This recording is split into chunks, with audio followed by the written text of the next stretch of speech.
حدیث مرسلہ ہو جا، خدا کا ترجمہ ہو جا، تیری فطرت ہے افلاکی، سراپا آسماں ہو جا۔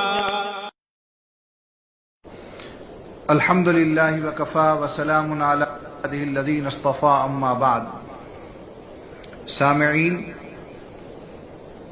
ابھی چند دنوں پہلے آل انڈیا مجلس اتحاد المسلمین کے صدر جناب اسد الدین اویسی صاحب کا سرائے میر کا سفر ہوا۔ اس دوران ان کا جو خیر مقدم ہوا، مسلمانوں نے، ان کے چاہنے والوں نے ان کا جس طرح خیر مقدم کیا، ان کا استقبال کیا، ان سے اپنی محبت کا اظہار کیا، اس سے ہمارے بعض بھائیوں کو بڑی تکلیف ہے۔ بہت سے مسلمانوں کا یہ کہنا ہے کہ اسد الدین اویسی صاحب کو اعظم گڑھ کا سفر نہیں کرنا چاہیے تھا، کیونکہ اعظم گڑھ ایسا علاقہ ہے جہاں سے بی جے پی پہلے کامیاب نہیں ہو سکی ہے، لیکن اسد الدین اویسی صاحب کے آنے کے بعد یہاں کی فضا بدل سکتی ہے، بگڑ سکتی ہے، اور بی جے پی کے لیے خوب اچھی طرح ہموار ہو سکتی ہے۔ لہذا اویسی کا اعظم گڑھ آنا کوئی اچھی بات نہیں ہے، یہ مسلمانوں کے لیے فال نیک نہیں ہے، یہ اچھا نہیں ہوا۔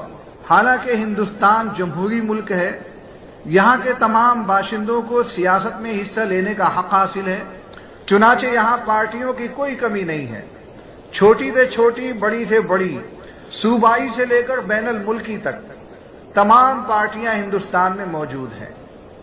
اگر کوئی مسلمان سیاست میں آتا ہے اور اس کی وجہ سے کمزوروں کو تقویت ملتی ہے، مسلمانوں کو تقویت ملتی ہے، دلتوں کو تقویت ملتی ہے، آئین ہند کی حفاظت ہوتی ہے، تو اس میں برا کیا ہے، اس میں غلطی کیا ہے، اس میں کمی کیا ہے؟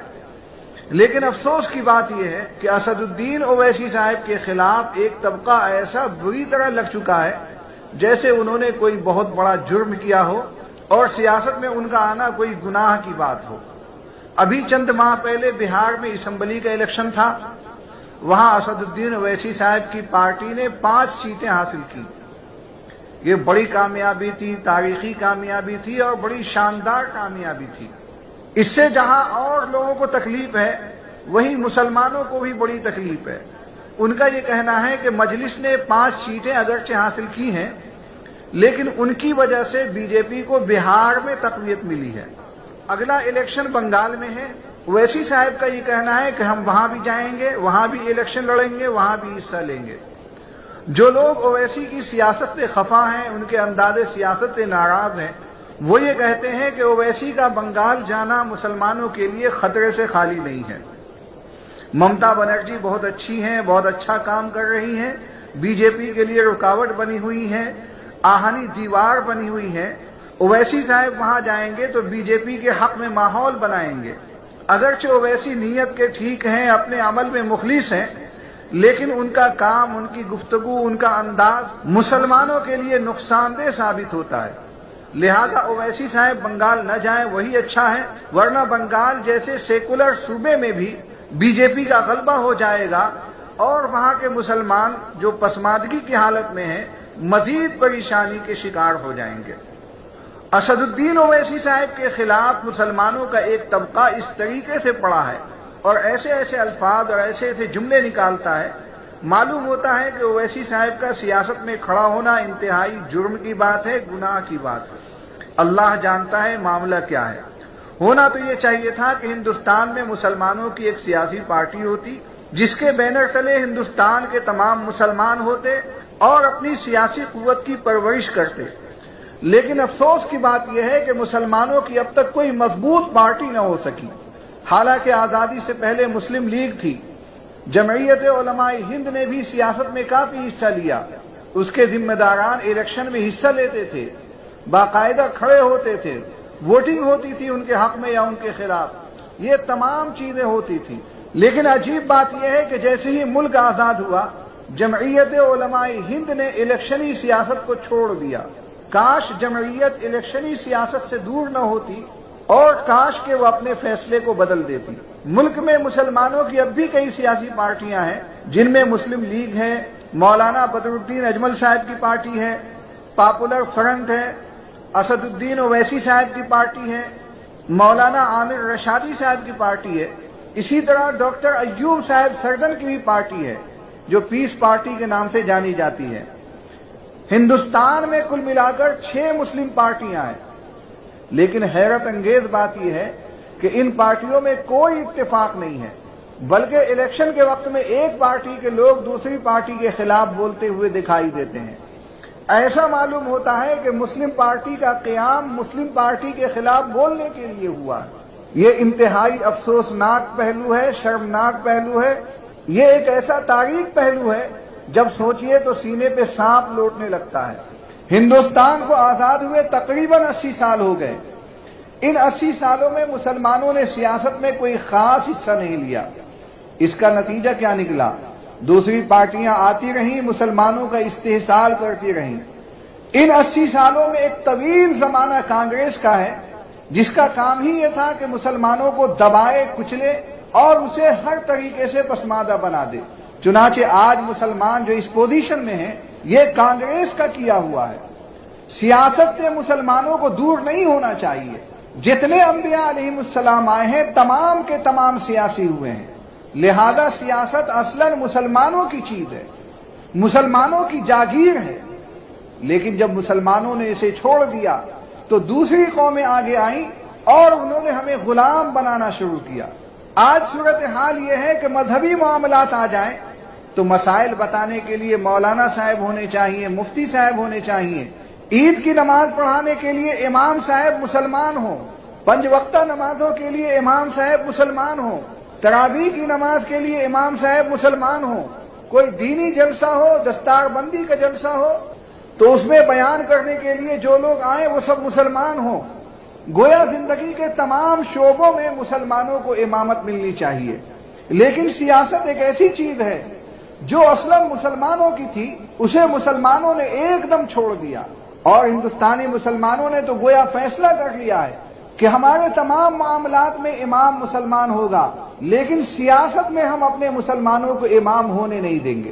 یعنی جو کوششیں دوسری قوموں نے کی ہیں مسلمانوں کو دبانے کی، کچلنے کی اور سیاست سے انہیں ہٹا کر رکھنے کی، وہی کوششیں اب مسلمان بھی کر رہے ہیں، اور حوالہ یہ دیتے ہیں کہ حالات اچھے نہیں ہیں۔ ایسے حالات میں کوئی مسلمان پارٹی کھڑی نہ ہونی چاہیے، اس سے بی جے پی کو بڑی مضبوطی ملتی ہے، بی جے پی پاورفل ہو جاتی ہے، بڑی طاقتور ہو جاتی ہے، اور مسلمانوں کا کام اس وقت کچھ اور نہیں ہے تو صرف اتنا کہ بی جے پی کو ہرا دیا جائے، اس سے زیادہ کوئی کام نہیں ہے۔ میں یہ سمجھتا ہوں کہ یہ خالص غلامی ہے، چونکہ مسلمان آزادی کے بعد سے ہی غلامی کے دور میں ہیں، اور غلامی کا یہ ذوق اتنا گہرا اور ایسا پکا ہو چکا ہے کہ ختم ہونے کا نام نہیں لیتا۔ حالانکہ مسلمانوں کو اس میں حصہ لینا چاہیے اور آگے بڑھنا چاہیے۔ دارالعلوم دیوبند سے کسی نے مسئلہ پوچھا، سوال کیا ہے، جواب کیا ہے، یہ دونوں چیزیں بڑی توجہ کے ساتھ سنیں جن سے ہمیں بڑی رہنمائی ملنے والی ہے۔ سوال: کیا مسلمان کو سیاست سے وابستہ ہونا چاہیے؟ بہت سے لوگ کہتے ہیں کہ مسلمان کے لیے سیاست میں لگنا اچھا نہیں ہے۔ جواب: انبیاء علیہ السلام دین اور سیاست دونوں کے حامل ہوتے ہیں اور خود بھی سیاسی امور میں شریک اور عامل رہتے ہیں۔ اسلام اس معاملے میں خصوصی امتیاز رکھتا ہے۔ اس کی ابتدائی منزل ہی سیاست سے شروع ہوتی ہے، اور اس کی تعلیم مسلمانوں کی دینی اور سیاسی زندگی کے ہر پہلو پر حاوی اور کفیل ہے۔ کلام پاک میں جنگ و صلح کے قوانین و احکام موجود ہیں۔ کتب احادیث و فقہ میں عبادات و معاملات کے پہلو بپہلو ملکی سیاست کے مستقل ابواب موجود ہیں۔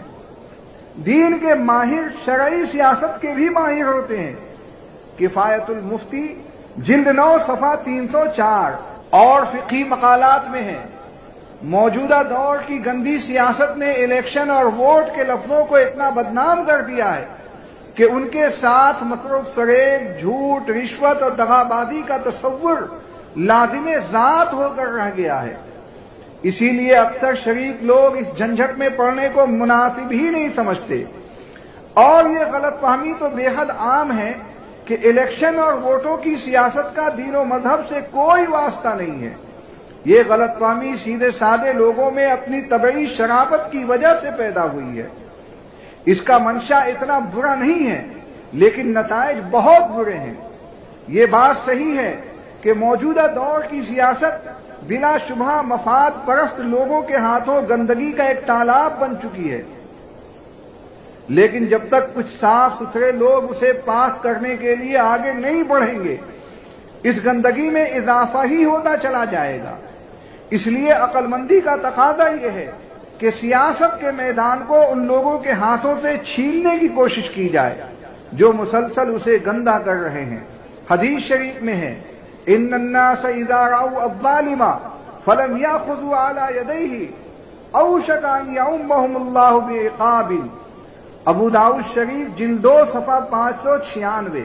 یعنی اگر لوگ ظالم کو دیکھ کر اس کا ہاتھ نہ پکڑیں تو کچھ بعید نہیں کہ اللہ تعالیٰ ان سب پر اپنا عذاب عام نازل فرمائے۔ اگر آپ کھلی آنکھوں دیکھ رہے ہیں کہ ظلم ہو رہا ہے اور انتخابات میں حصہ لے کر اس ظلم کو کسی نہ کسی درجے میں مٹانا آپ کی قدرت میں ہے، تو اس حدیث کی روح سے یہ آپ کا فرض ہے کہ خاموش بیٹھنے کے بجائے ظالم کا ہاتھ پکڑ کر اس ظلم کو روکنے کی مقدور بھر کوشش کی جائے۔ فقہی مقالات ملخصاً جلد 2 صفحہ 285-86۔ واللہ تعالی عالم۔ دارالفتاء دارالعلوم دیوبند۔ دارالعلوم دیوبند کا فتویٰ آپ نے سنا، اس میں کتنی وضاحت کے ساتھ یہ بات بتائی گئی ہے کہ سیاست کا دین سے بڑا تعلق ہے، اور جتنے انبیاء علیہم السلام آئے ہیں سبھی سیاسی رہے ہیں۔ تو دین اور سیاست دونوں کوئی الگ چیز نہیں ہے، دونوں میں کوئی جھگڑا نہیں ہے، دونوں میں کوئی بوجھ نہیں ہے، دونوں میں کوئی اختلاف نہیں ہے، بلکہ دونوں ایک ہی چیز ہیں۔ لیکن مسلمانوں نے سیاست کو ایسے کاٹ دیا اپنی زندگی سے کہ دین الگ سیاست الگ، اور اس کے نتیجے میں مسلمانوں کو جو پستی ہے اور ذلتوں کا جو سامنا ہے، اللہ جانے اس سے کب باہر نکلیں گے، اللہ جانے یہ دور کب ختم ہوگا۔ ہندوستان میں مسلمانوں کی سیاسی پارٹیاں کام کر رہی ہیں، لیکن جتنی زیادہ کامیاب آل انڈیا مسلم مجلس اتحاد المسلمین ہے اور مولانا بدر الدین اجمل صاحب کی پارٹی ہے، اسی طرح پاپولر فرنٹ ہے۔ ہونا تو یہ چاہیے کہ مسلمان ان پارٹیوں کو آگے بڑھائیں، انہی میں مسلمانوں کے لیے استحکام ہے۔ آج 2 سیٹیں آئی ہیں، کل 3 سیٹیں آئیں گی، پرسوں 5 سیٹیں آئیں گی۔ اس طریقے سے آگے طاقت میں اضافہ ہوگا، اور ملک کی جمہوریت کو جو خطرہ ہے، آئین ہند کو جو خطرہ ہے، اس خطرے کو ٹالا جا سکتا ہے۔ مسلمانوں کی ایک بہت بڑی کمی یہ ہے کہ وہ غیروں کی سازشوں کا شکار ہو جاتے ہیں۔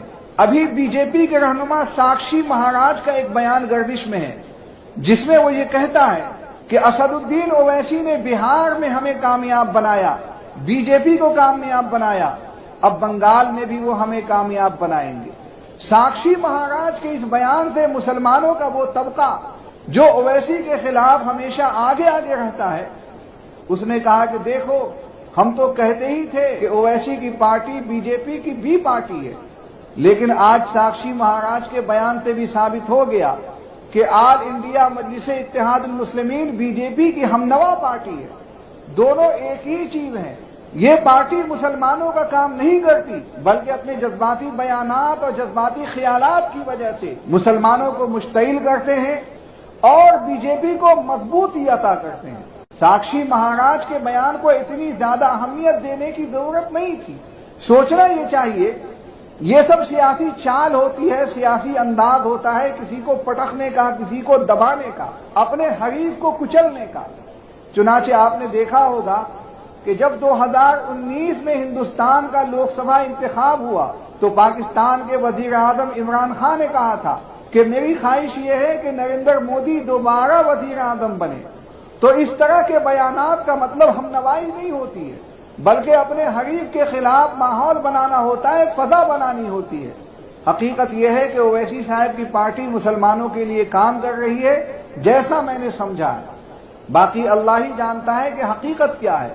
میں مجلس اتحاد المسلمین کی حمایت میں جو کچھ بولتا ہوں صرف اس لیے بولتا ہوں کہ وہ آئین کی حفاظت کی بات کرتی ہے، وہ مسلمانوں کے حقوق کی بات کرتی ہے، وہ دلتوں کے حقوق کی بات کرتی ہے، وہ مظلوموں کے حقوق کی بات کرتی ہے۔ البتہ مجھے یہاں پر دو باتیں کہنی ہیں، ایک بات تو اویسی کے چاہنے والوں سے کہنی ہے اور دوسری بات خود اویسی صاحب سے کہنی ہے۔ اویسی کے چاہنے والوں سے جو بات کہنی ہے وہ یہ ہے کہ آپ ضرور اویسی صاحب کی حمایت کیجئے، بلا شبہ کیجئے، اور کرنی چاہیے، آپ کا حق ہے، جمہوری حق بھی ہے، ملی حق بھی ہے، دونوں طرح کا حق ہے، لیکن ایسا کام کرنا جو شریعت کے خلاف ہو اس کی بالکل اجازت نہیں دی جا سکتی۔ چنانچہ میں نے یہ دیکھا ہے کہ اویسی صاحب کے چاہنے والے اویسی صاحب کے فوٹو کا بوسہ لیتے ہیں، یہ گندی چیز ہے، بری چیز ہے، یہ دین کے خلاف ہے، یہ عقل کے بھی خلاف ہے۔ اور اویسی صاحب سے جو بات کہنی ہے وہ یہ ہے کہ آپ ہندوستان میں جو مسلمان پارٹیاں ہیں سب کے ذمہ داروں سے ملیں، سب سے بات کریں اور انتخابات کے موقع پر اتحاد کی کوئی شکل نکالیں تاکہ اتحاد المسلمین کا جو نام ہے وہ عملی جامہ بھی پہن سکے، خالی لفظ نہ رہ جائے بلکہ لفظ کے ساتھ ساتھ معنی بھی ہو جائے۔ اللہ تعالیٰ سے دعا ہے کہ مسلمانوں کو سیاسی شعور عطا فرمائے، دینی شعور عطا فرمائے اور ہندوستان کو ہمیشہ کے لیے سلامتی بخشے۔ وآخر دعوانا الحمد للہ رب العالمین۔